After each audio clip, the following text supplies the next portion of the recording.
ये गांव कच्ची मिट्टी की दीवारों से बना हुआ था, जहां खेत आसमान से मिलते हुए महसूस होते थे।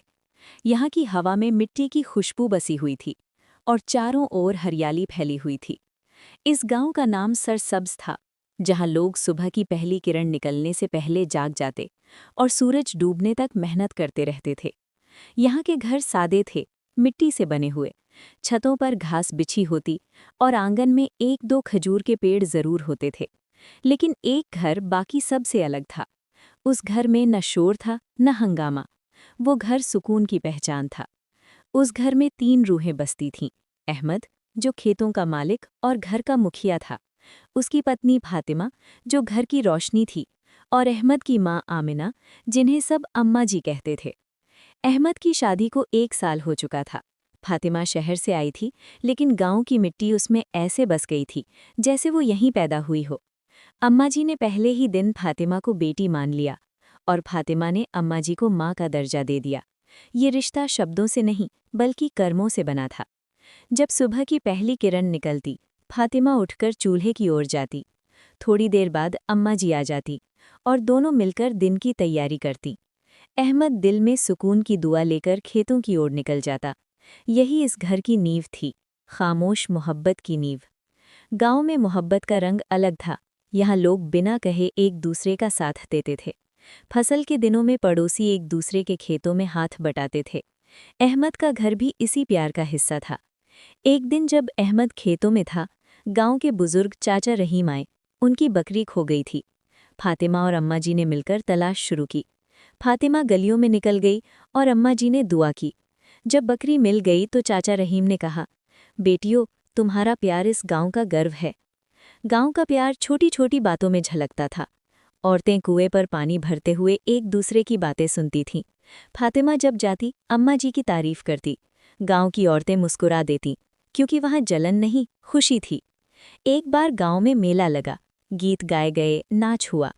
अहमद फातिमा और अम्मा जी को साथ लेकर गया। बच्चे खेल रहे थे, बुजुर्ग बातें कर रहे थे।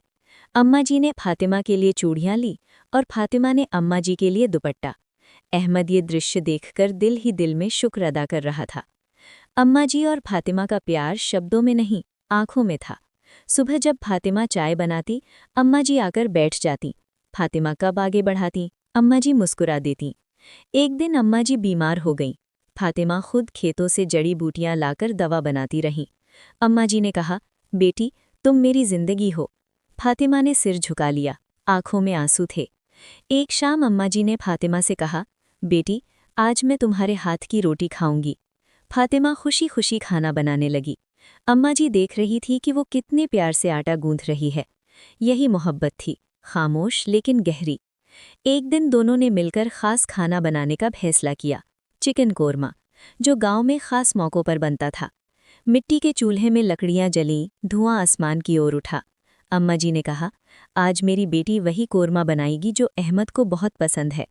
फातिमा ने सामान निकाला, 500 ग्राम हड्डी वाला चिकन, 1 कप ताज़ा खट्टा दही, 2 बड़े प्याज बारीक कटे हुए, आधा कप घी, अदरक लहसुन पेस्ट, लाल मिर्च, धनिया, हल्दी, लौंग, इलायची, दालचीनी, जीरा, जावित्री, जायफल।